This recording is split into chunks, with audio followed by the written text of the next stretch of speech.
ጤና ይስጥልኝ ውዶች እንዴት ቆይታችኋል? ዛሬ 5 የምቀኝነት ባህሪ ያለባቸው ጓደኞች እንመለከታለን።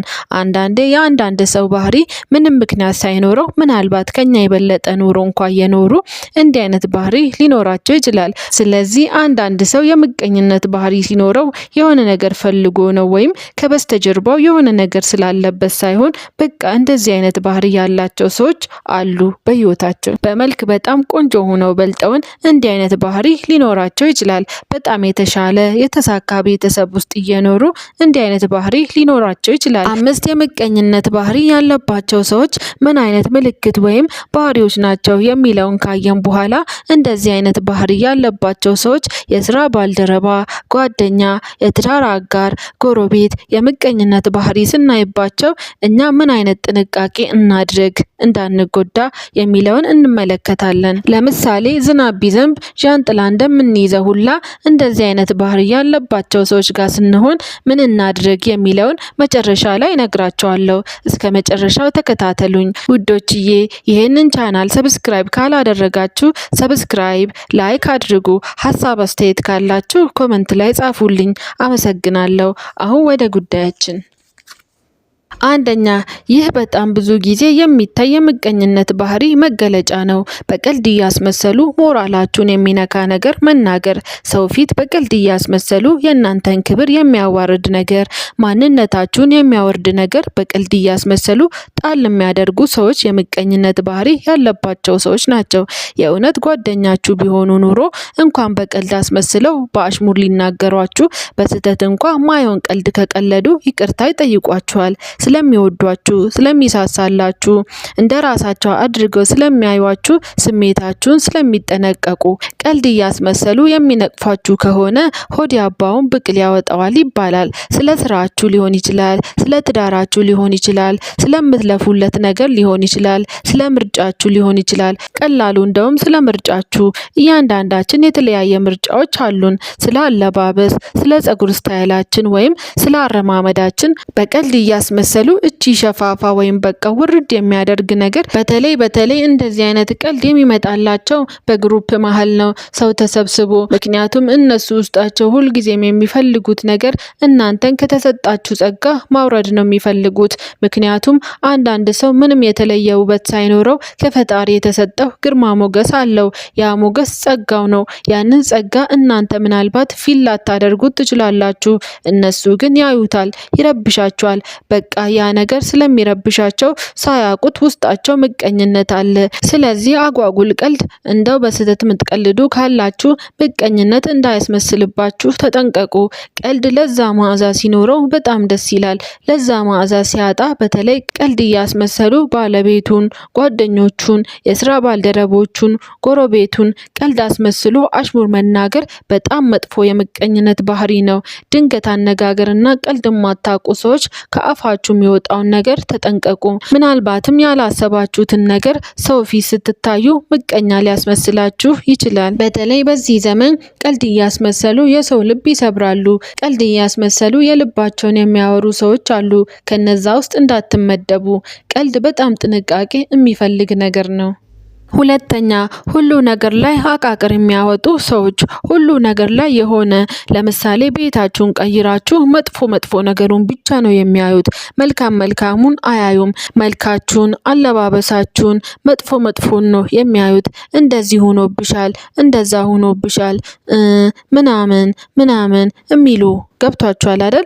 አቃቅር የሚያወጡ ሰዎች ስትናገሩ፣ አቃቅር የሚያወጡ ሰዎች የሆነ ነገር እንደዛ ብላችሁ የሆነ ኢንፎርሜሽን ስትሰጡ አቃቅር የሚያወጡ ሰዎች፣ ይሄ አንደኛና ዋነኛ የተበለጡ መንፈስ ነው። በጣም መጥፎ ባህሪ። እንደዚህ አይነት ባህሪ ያለባቸው ሰዎች ለምሳሌ ጓደኛዬ ጥሩ ያልሆነ ነገር እኔ ላይ ካየች ልትነግረኝ ይገባል። ሁሉ ነገሬን ግን ልትነቅፈው አትችልም አይደል? ሁሉን ነገሬን ከነቀፈች ለምን ከኔ ጋር ትሆናለች? ትላለች። ጓደኝነት ማለት ተመሳሳይ መሆን ማለት ነው አይደል እንዴ? ሁሉ ነገሬን የምትነቅፍ ከሆነ ጊዜዋን ከኔ ጋር ማጥፋት የለባትም። የሆነ ነገሬን ብትወደው ነው፣ የሆነ ነገሬን ብታደንቀው ነው፣ የሆነ ነገሬ ከሆነ ነገሯ ጋር ይመሳሰላል ብላ ነው አይደል እንዴ ጓደኝነት የሚፈጠረው። ስለዚህ እንዴት የምወዳትን ጓደኛዬን ሁሉ ነገሯን፣ አረማመዷን፣ አበሏሏን፣ አቀማመጧን፣ አወራሯን፣ አለባበሷን፣ ጫማዋን፣ ስራዋን፣ ትዳሯን፣ ቤቷን፣ ሁሉ ነገሯን እንዴት አቃቅር ላወጣ እችላለሁ? የሆነ ነገር ቢኖር ነው አይደል? ባገኙትም ባላገኙትም አጋጣሚ ዝም ብለው አቃቅር የሚያወጡ ሰዎች የምቀኝነት ባህሪ አለባቸው። የእናንተን ኢነርጂ ወደ ታች ማውረድ፣ የእናንተን መንፈስ መረበሽ፣ የእናንተን ሰላም ማወክ የሚፈልጉ ሰዎች ናቸው። ባይዘዌ የምቀኝነት ባህሪ ያለባቸው ሰዎች የውስጥ ደስታቸው የተነፈገ ሰዎች ናቸው። እንደዚህ አይነት ባህሪ ያለባቸው ሰዎች የውስጥ ደስታቸው ስለተነፈገ ነው ምቀኝነታቸውን ባገኙትም ባላገኙትም ላይ የሚወጡት። ሶስተኛ ሲሳካላችሁ ደስ የማይላቸው ወይም እንኳን ደስ አለህ እንኳን ደስ አለሽ የማይሉ ሲሳካላችሁ አይተዋል ሰምተዋል፣ ነገር ግን እንኳን ደስ አላችሁ ማለት የማይፈልጉ የቅርብ ጓደኛ ሆኖ ተሳካልህ ሆነልህ እንደዛ ስትጨነቅ እንደዛ ስትለፋ መጨረሻ ላይ ሆነልህ ብለው ለስኬታችሁ የማይደሰቱ፣ ለስኬታችሁ ጊዜ ስልካችሁንም እያወቁ ቤታችሁንም እያወቁ መውጫ መግቢያችሁንም እያወቁ ስልክ አይደውሉም፣ ትዝም አትሏቸውም። የሰው ደስታ እንደ ራሱ ደስታ አድርጎ የሚደሰት ሰው ውስጡ ሀሴት የሚያደርግ ሰው ነው፣ ቅን ሰው ነው። በዚህ ዘመን በተለይ የሰው ውድቀት መስማት ነው እንጂ የሚፈለገው የሰው ስኬት መስማት አይፈለግም። በጣም የሚገርም ነገር ነው። ከተሳካለት አንድ ሰው ባሏ እኮ አግዟት ነው፣ ሚስቱ እኮ አግዛው ነው፣ የሆነ ሰው አግዟት ነው ይባላል እንጂ ሰው ለፍቶ የሚሳካለት አይመስለውም። ሰው ጥሮ ግሮ የፈለገበት ቦታ ላይ ደርሶ ዋው ተሳካለት ማለት አይፈልጉም። የእናንተን ደስታ እንደ ራሱ ደስታ አድርጎ የሚመጣ ሰው በእውነት ያ ሰው ወርቅ ሰው ነው። በቃ ያን ሰው ጓደኛ በሉት፣ ወንድም በሉት፣ ጎረቤት፣ በቃ በህብረተሰቡ ላይ የሚታወቁት የመስሪያ ቤት ሰው በሉት፣ በጣም የተባረከ ንጹህ ሰው ነው። የእናንተን ደስታ እንደ ራሱ አድርጎ የሚደሰት ሰው። ብዙ ጊዜ የምቀኝነት ባህሪ ያለባቸው ሰዎች እንኳን ደስ አላችሁ ማለት አይፈልጉም። አራተኛ እናንተ ያደረጋችሁትን ነገር የሚያደርጉ፣ ይጥቀምም አይጥቀምም ያደረጋችሁትን ነገር ጥሩ ነው መጥፎ ነው አይሏችሁም፣ ነገር ግን እነሱም ያደርጉታል።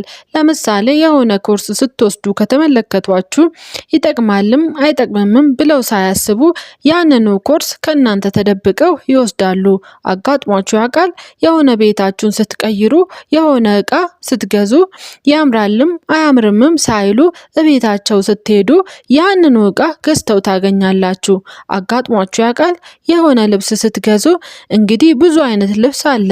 ምናልባት አንዳንዴ ሊያጋጥም ይችላል። ነገር ግን ተደብቀው ያንኑ ልብስ ይገዛሉ።